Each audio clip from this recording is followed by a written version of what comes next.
నమస్తే welcome to BC news నా పేరు మానస ముందుగా ముఖ్యాంశాలు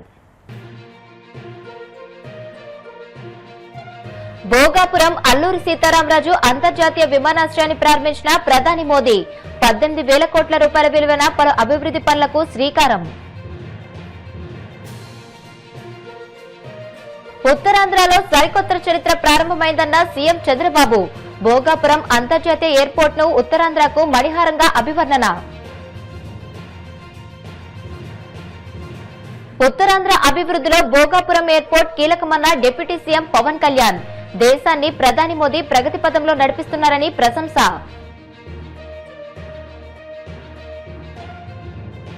వైసీపీ సోషల్ మీడియాను గ్రామ స్థాయి నుంచి ప్రజా ఉద్యమంగా మలచాలన్న సజ్జల ప్రతి కార్యకర్త వన్ మ్యాన్ ఆర్మీలా పనిచేయాలని పిలుపు పవిత్రమైన ఉత్తరాంధ్ర గడ్డపై అడుగుపెట్టడం తనకు ఎంతో గర్వకారణమని ప్రధాని మోదీ అన్నారు భోగాపురం అంతర్జాతీయ విమానాశ్రయం సహా సుమారు 18,000 కోట్ల విలువైన పలు అభివృద్ధి ప్రాజెక్టులకు ఆయన శ్రీకారం చుట్టారు ఈ సందర్భంగా ఏర్పాటు చేసిన సభలో తెలుగులో అందరికీ నమస్కారం అంటూ ప్రసంగాన్ని ప్రారంభించారు సింహాచలం అప్పన్న పైడితల్లి అమ్మవారికి ప్రణామాలు అర్పించారు నేటి రోజు ఆంధ్రప్రదేశ్ అభివృద్ధిలో ముఖ్యంగా స్వర్ణాంధ్ర విజన్లో ఒక కీలకమైన రోజుని అభివర్ణించారు ఈ కార్యక్రమంలో గవర్నర్ జస్టిస్ అబ్దుల్ నజీర్ ముఖ్యమంత్రి చంద్రబాబు ఉప ముఖ్యమంత్రి పవన్ కళ్యాణ్ మంత్రి నారా లోకేష్ కేంద్ర మంత్రులు రామ్మోహన్ నాయుడు పెమ్మసాని చంద్రశేఖర్ భూపతిరాజు శ్రీనివాస్ వర్మ అశోక్ గజపతిరాజు తదితరులు పాల్గొన్నారు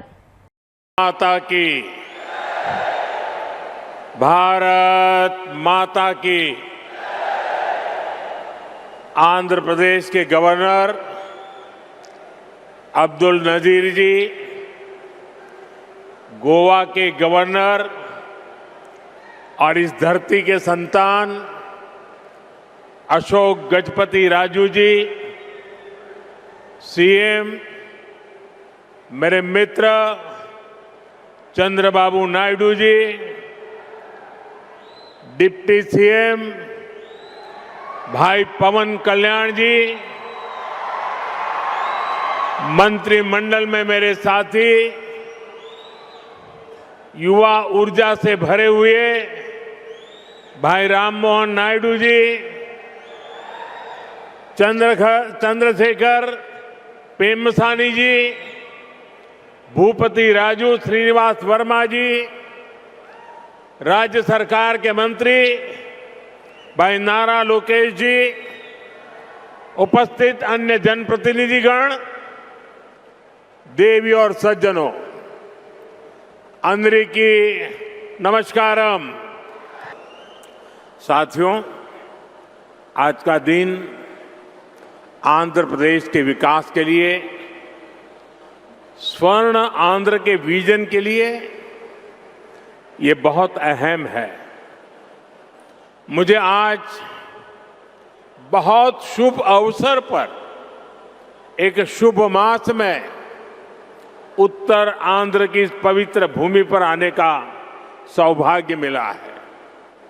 मैं सबसे पहले भगवान श्री वराह लक्ष्मी नरसिंह स्वामी के चरणों में प्रणाम करता हूं। मैं श्री कुर्मनाथ स्वामी और मां पौंडितल्ली अम्मवारू को नमन करता हूं।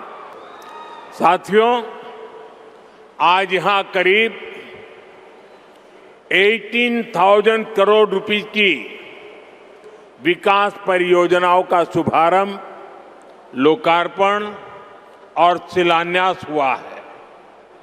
एयरपोर्ट के साथ साथ ये प्रोजेक्ट आंध्र की रोड कनेक्टिविटी से भी जुड़े हैं। इनमें एनर्जी सिक्योरिटी से जुड़े प्रोजेक्ट भी हैं। ये विकास कार्य इस बात के प्रतीक है कि इस समय आंध्र की स्पीड से आगे बढ़ रहा है। मैं आप सभी को इन प्रोजेक्ट्स की बहुत बहुत शुभकामनाएं देता हूं। భోగాపురం అంతర్జాతీయ విమానాశ్రయం ఉత్తరాంధ్రకు మణిహారం లాంటిదని, ఈ ప్రాంత దశదిశను మార్చే శక్తి దీనికి ఉందని ముఖ్యమంత్రి చంద్రబాబు అన్నారు. విజయనగరం జిల్లా భోగాపురంలో అల్లూరి సీతారామరాజు విమానాశ్రయం ప్రారంభోత్సవ సభలో ఆయన ప్రసంగించారు. ఒకప్పుడు ఈ ప్రాంతానికి ఎర్రబస్సు కూడా రాదంటూ అవహేళన చేసిన వారు ఇప్పుడు అడ్రస్ లేకుండా పోయారని, కానీ నేడు ఇక్కడకు ఎయిర్ బస్ వచ్చిందని వ్యాఖ్యానించారు. అభివృద్ధికి అడ్డుపడిన శక్తులను ప్రజలు తిరస్కరించారని అన్నారు. ఈ విమానాశ్రయానికి భూములిచ్చిన రైతులు ఉత్తరాంధ్ర కొత్త చరిత్రకు శ్రీకారం చుట్టారని చంద్రబాబు ప్రశంసించారు. భారత్ మాతాకి దేశభక్తి రావాలి మీ అందరిలో. భారత్ మాతాకి, భారత్ మాతాకి, తెలుగు తల్లికి, తెలుగు తల్లికి. అందరికీ నమస్కారం. Honourable prime minister Narendra Modi గారు, ఆనరబుల్ గవర్నర్ అబ్దుల్ నజీర్ గారు, ఉప ముఖ్యమంత్రి మిత్రుడు పవన్ కళ్యాణ్ గారు, వేదికపై ఉన్న పెద్దలందరికీ ఈరోజు అల్లూరి సీతారామరాజు ఇంటర్నేషనల్ ఎయిర్పోర్ట్ సందర్భంగా ఉత్తరాంధ్ర ప్రజలందరికీ ముందుగా శుభాకాంక్షలు. ఉత్తరాంధ్రలో కొత్త చరిత్రకు నాంది పలికేలా ఎయిర్పోర్ట్ నిర్మాణానికి సహకరించిన రైతులందరికీ ముందుగా పాదాభివందనం చేస్తున్నాను. మీరు కేవలం భూములు మాత్రమే ఇవ్వలేదు, ఉత్తరాంధ్రకు బంగారు భవిష్యత్తు ఇచ్చారు. నేడు ఉత్తరాంధ్రకి ఇంటర్నేషనల్ ఎయిర్పోర్ట్ వచ్చింది. ఉత్తరాంధ్రకి అంతర్జాతీయ ఐటీ దిగ్గజం గూగుల్ వచ్చింది. ఉత్తరాంధ్రకి ప్రపంచ స్థాయి స్టీల్ కంపెనీ ఆర్సీఆర్ మిత్తల్ వచ్చింది. ఇంకా ఎన్నెన్నో. ఇవన్నీ ఎలా వచ్చాయి? ఒక్కసారి మీరు ఆలోచించుకోవాల్సిన అవసరం ఉంది. 2 ఏళ్ల క్రితం విధ్వంసమైన రాష్ట్రం. ఆ రోజు నేను, పవన్ కళ్యాణ్ గారు, నరేంద్ర మోడీ గారి నాయకత్వంలో మీ అందరికీ ఒక హామీ ఇచ్చాం. రాష్ట్రాన్ని పునర్నిర్మాణం చేస్తామన్నాం, నిలబెట్టుకున్నాం. మోడీ గారి చేతుల మీదుగా ప్రారంభించుకున్న ఎయిర్పోర్టు ఉత్తరాంధ్రకు ఒక మణిహారం. నేను అందుకే పదే పదే చెప్తున్నాను, ఉత్తరాంధ్ర కళలకు రెక్కలొచ్చాయి. ఎర్ర బస్సు రాదన్నారు, ఎయిర్ బస్ వచ్చింది. అవహేళన చేసిన వాళ్ళు అడ్రస్ లేకుండా పోయే పరిస్థితికి వచ్చారు. ఆ రోజు ఎన్నో ఈ ప్రాంత ఆశలని, ఆకాంక్షల్ని తక్కువ చేశారు, అడ్డుపడ్డారు. అన్ని అధిగమించాం. అద్భుతమైన ఎయిర్పోర్ట్ ఈరోజు నిర్మాణం అయిందంటే ఇది ఉత్తరాంధ్రకి గర్వ కారణమని మరొకసారి విజ్ఞప్తి చేస్తున్నాను. కొత్త ఎయిర్పోర్టు మన్యం వీరుడు అల్లూరి సీతారామరాజు పేరు పెట్టుకున్నాం. పేరు తలుచుకుంటేనే గుండె ఉప్పొంగుతుంది. గిరిజనులతో కలిసి ఆయన చేసిన స్వాతంత్ర పోరాటం దేశం ఎప్పటికీ మరిచిపోదు. ఉత్తరాంధ్ర శక్తికి నిదర్శనం ఈ ఎయిర్పోర్టు. ఎందుకంటే ఈ ఎయిర్పోర్ట్ నిర్మించింది ఎవరో కాదు, ఉత్తరాంధ్ర వాసి జిఎంఆర్, ఈ ప్రాంత వాసి. ఇంకొక పక్క దీనికి తొలుగు అడుగు వేసిన అశోక్ గజపతి రాజు ఇక్కడి వారి ఏవియేషన్ మంత్రిగా నిర్మాణం పూర్తి చేసే బాధ్యత తీసుకున్న రామ్మోహన్ నాయుడుది కూడా ఉత్తరాంధ్రనే. ఇది ఉత్తరాంధ్ర సత్తా అని మరొక్కసారి మీ అందరికీ విజ్ఞప్తి చేస్తున్నాను. ఈరోజు ఉత్తరాంధ్ర దశ దిశ మార్చి కీలక ప్రాజెక్టు ప్రారంభానికి వచ్చిన మోడీ గారికి మనస్ఫూర్తిగా ధన్యవాదాలు. ఈరోజు మనందరం గుర్తుపెట్టుకోవాలి, వెంటిలేటర్ పైనున్న ఆంధ్రప్రదేశ్కి ఆక్సిజన్ ఇచ్చి ఈరోజు నిలబెట్టిన వ్యక్తి నరేంద్ర మోడీ గారు. నేను మిమ్మల్ని అడుగుతున్నా, ఆంధ్రుల సెంటిమెంట్ విశాఖ ఉక్కు నిలబెట్టింది ఎవరని గట్టిగా మీరు చెప్పాల్సిన బాధ్యత మీ పైన ఉంది.